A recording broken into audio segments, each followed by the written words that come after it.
नमस्कार दोस्तों, मैं हूं CL Saini, CD RK Saini BEd classes में आप सभी का हार्दिक स्वागत है, अभिनंदन है। दोस्तों, हमारे इस चैनल के माध्यम से आप सभी के लिए आपके जो बीएड के पाठ्यक्रम है, डीएड के पाठ्यक्रम है या एमएड का पाठ्यक्रम है, उन सब पर उनके पाठ्यक्रम के अनुसार उनके टॉपिकों पर हम आपसे चर्चा करते हैं।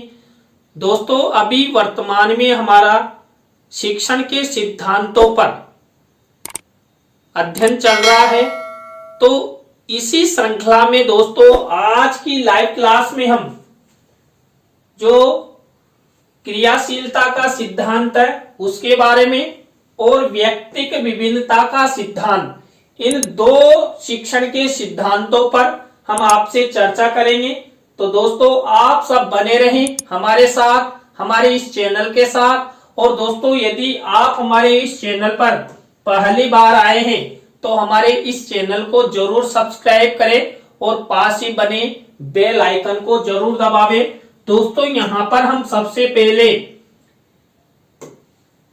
क्रियाशीलता के सिद्धांत पर आपसे चर्चा करेंगे। दोस्तों, शिक्षण के सिद्धांतों के अंतर्गत जो क्रियाशीलता का सिद्धांत है, यह सिद्धांत महत्वपूर्ण सिद्धांत होता है।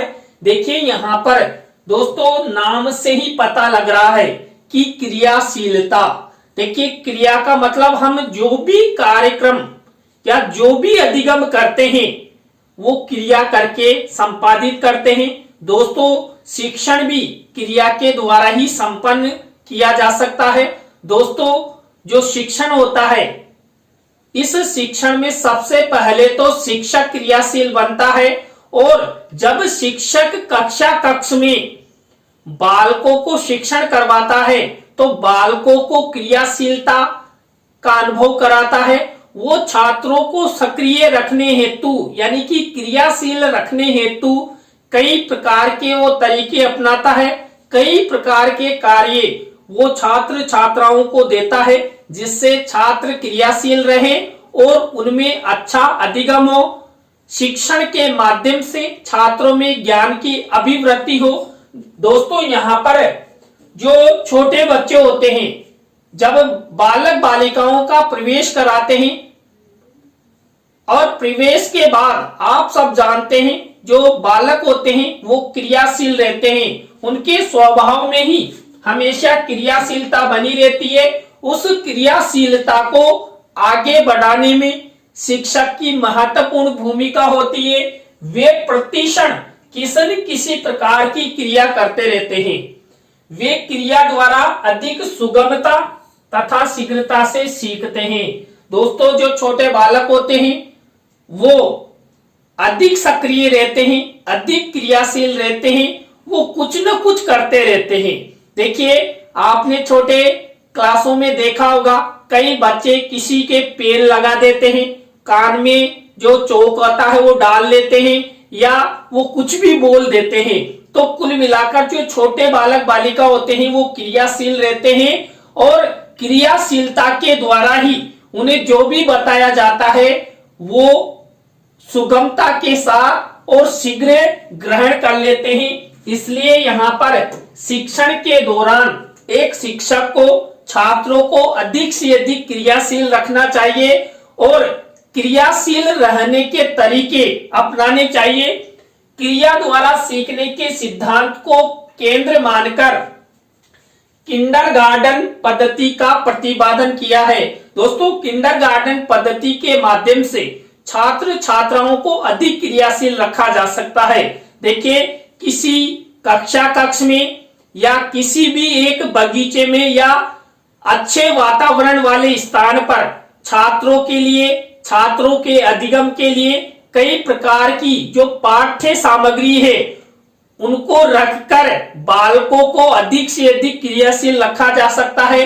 बालकों को मान लीजिए, एक उदाहरण देखिए, अनेक पाठ्य सामग्री रखी हुई है।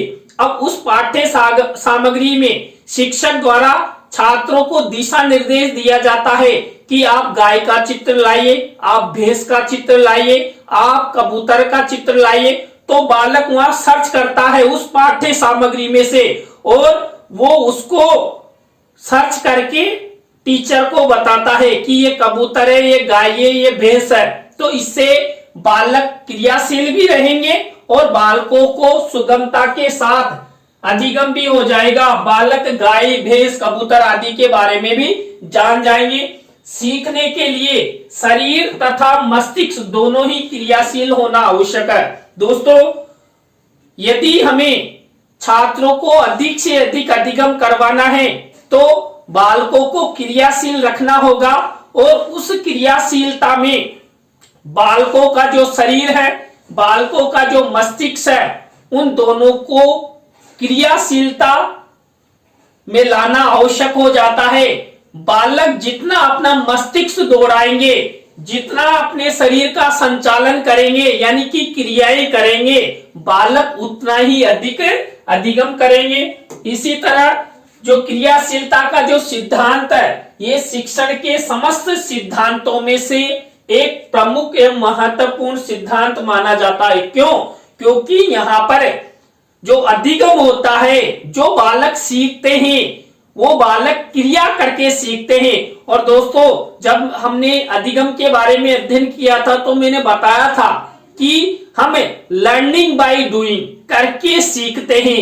देखिए, बिना करे हुए कुछ भी नहीं सीख सकते। चाहे हम किसी पाठ्य विषय का अभ्यास करें या दोहराएं, तो वहां पर बालक जितना क्रियाशील रहेगा, बालक में उतना ही अधिगम अधिक होगा। इसी तरह दोस्तों, जो कक्ष में जो शिक्षण के प्रत्येक पाठ होते हैं, इन सब पाठों में बालकों का क्रियाशील होना आवश्यक है। यदि बालक क्रियाशील नहीं होंगे तो जो पाठ का उद्देश्य है, शिक्षण का जो उद्देश्य है, वो सफल नहीं हो सकता। इसलिए बालकों को अधिक से अधिक क्रियाशील रखना चाहिए। इसलिए यहाँ पर दोस्तों, शिक्षण के सिद्धांतों में क्रियाशीलता का सिद्धांत रखा गया है, जिससे बालक क्रियाएं करे और अधिगम करे। क्रियाशीलता के बिना सीखने के कार्य में कठिनाई होती है। दोस्तों, यदि बालक क्रियाशील नहीं है, बालक निष्क्रिय है, तो वो अधिगम नहीं कर सकता।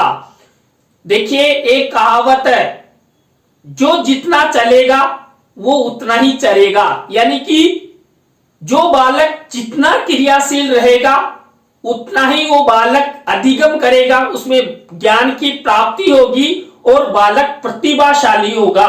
तो बालकों में अच्छे ज्ञान, अच्छे अधिगम हेतु उन्हें क्रियाशील रखना आवश्यक हो जाता है।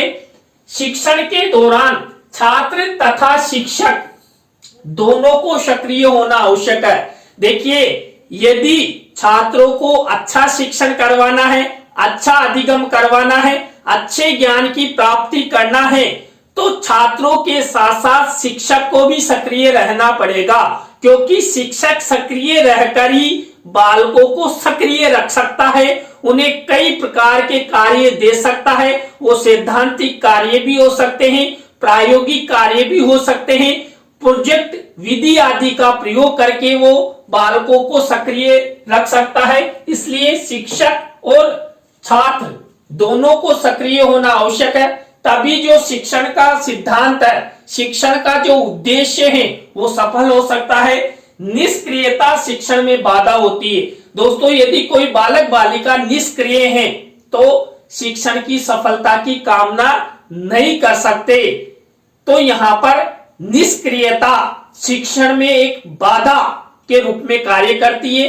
तो यदि शिक्षक द्वारा जो भी शिक्षण करवाया जाता है, यदि उसे आगे बढ़ाना है तो हमेशा क्रियाशील रहना होगा और क्रियाशीलता के उपाय, तरीके अपनाते हुए बालक अच्छा अधिगम कर सकते हैं, अच्छे ज्ञान की प्राप्ति कर सकते हैं। दोस्तों, इसके बाद हम नेक्स्ट सिद्धांत का अध्ययन करते हैं, व्यक्तिक विभिन्नता का सिद्धांत। दोस्तों, यहाँ पर ये शिक्षण के सिद्धांतों में भी बहुत अच्छा सिद्धांत है, व्यक्तिक विभिन्नता।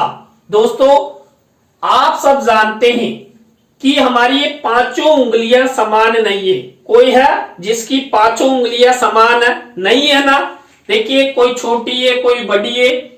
तो इस तरह ही जो बालक बालिका होते हैं, उन बालक बालिकाओं में कई प्रकार की विभिन्नताएं पाई जाती है, भिन्नताएं पाई जाती है। कोई बालक प्रतिभाशाली होता है, कोई बालक जड़ बुद्धि, कई बालक औसत बुद्धि वाले होते हैं। आपने देखा होगा शिक्षण के दौरान कई बालक तो शीघ्रता से ग्रहण कर लेते हैं, कई बालक देरी से ग्रहण करते हैं। तो दोस्तों प्रत्येक बालिका में विभिन्नताएं पाई जाती है। उनकी शक्ल सूरत में ही नहीं, उनके शारीरिक मानसिक बौद्धिक आधार पर कई प्रकार की विभिन्नताएं होती है। तो दोस्तों यहां पर शिक्षक क्या करता है, बालकों की विभिन्नताओं को ध्यान में रखते हुए शिक्षण कार्य संपादित करवाता है। इसलिए यहाँ पर शिक्षण के सिद्धांतों के अंतर्गत व्यक्ति के विभिन्नता का सिद्धांत प्रमुखता से लिया गया है। दो बालक एक जैसे नहीं होते हैं, उनमें विभिन्न प्रकार की भिन्नताएं पाई जाती है। देखिए जुड़वा बच्चों में शक्ल और सूरत में समानता पाई जा सकती है, लेकिन उनकी जो शारीरिक क्षमताएं हैं, बौद्धिक क्षमताएं हैं, ग्रहण करने की शक्ति है, वो अलग अलग होगी। तो यहां पर दो बालक एक जैसे बिल्कुल नहीं हो सकते और उनमें कई प्रकार की विभिन्नताएं होगी। उनमें न केवल शक्ल सूरत में भिन्नता होती है, वरन उनकी रुचि में, उनके स्वभाव में, उनके रुझान में या उनकी बुद्धि में भिन्नता पाई जाती है।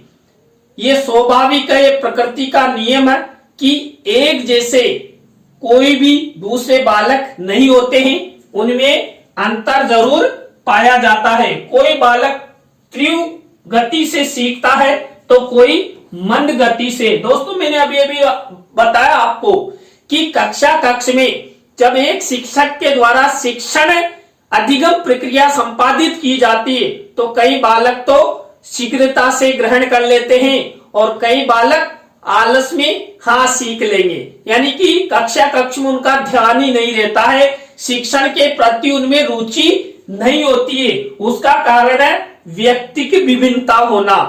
देखिए कई बालकों को आपने देखा होगा, वो शिक्षा के प्रति इतने सजग होते हैं, सक्रिय होते हैं, और कई बालक आलसी होते हैं। तो यहाँ पर व्यक्तिक विभिन्नता का सिद्धांत शिक्षण के सिद्धांतों के अंतर्गत रखा गया है।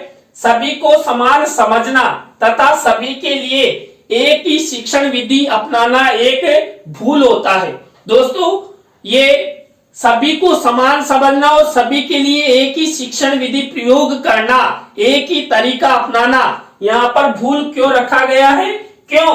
क्योंकि सभी बालक एक समान नहीं होते हैं, उनमें कई प्रकार की विभिन्नताएं पाई जाती है। कईयों में रुचि, स्वभाव, रुझान, ग्रहण करने की शक्ति, क्षमताओं आदि के आधार पर विभिन्नताएं होती है। इसलिए बालकों के शिक्षण में व्यक्ति की विभिन्नता के सिद्धांत का प्रयोग किया जाता है। व्यक्ति की विभिन्नता के सिद्धांत के द्वारा ही बालकों को अलग अलग कई प्रकार का ज्ञान प्रदान किया जाता है। बाल केंद्रित शिक्षण के दौरान बालकों की रुचियों, अभिवृत्तियों के अनुसार व्यक्तिक विभिन्नता का ज्ञान प्राप्त कर शिक्षक को शिक्षण करवाना चाहिए। यानी कि जब कक्ष में शिक्षक द्वारा अध्ययन अध्यापन करवाया जाए तो व्यक्तिक भिन्नताओं का ध्यान रखें और उसी के बाद शिक्षण कार्य करवाना चाहिए। तो दोस्तों यहाँ पर आज की लाइव क्लास के अंतर्गत हमने जो शिक्षण के सिद्धांत है उनके अंतर्गत हमने क्रियाशीलता का सिद्धांत, व्यक्ति के विभिन्नता के सिद्धांत के बारे में आपसे चर्चा की। आज की लाइव क्लास आपको कैसी लगी कमेंट्स में हमें जरूर बताएं। और दोस्तों यदि आप भी चाहते हैं कि सैनी सर द्वारा हमारे बीएड पाठ्यक्रम, हमारे डीएड पाठ्यक्रम पर या एमएड पाठ्यक्रम पर हमारे टॉपिक्स पर चर्चा की जाए तो आप हमारे इस हेल्पलाइन नंबर पर आपके बीएड, डीएड, या एमएड के टॉपिक हमें जरूर सेंड करें। हम टॉपिक आप द्वारा सेंड करने के पश्चात हम आपसे बातचीत करेंगे, चर्चा करेंगे। उसके बाद हम आपको टॉपिक्स को समझाने का प्रयास करेंगे। तो दोस्तों, आज की लाइव क्लास में बस इतना ही। न्यू लाइव क्लास के साथ हम आपसे फिर मिलेंगे CD RK Saini BEd classes पर। जय हिंद, जय भारत, राम राम।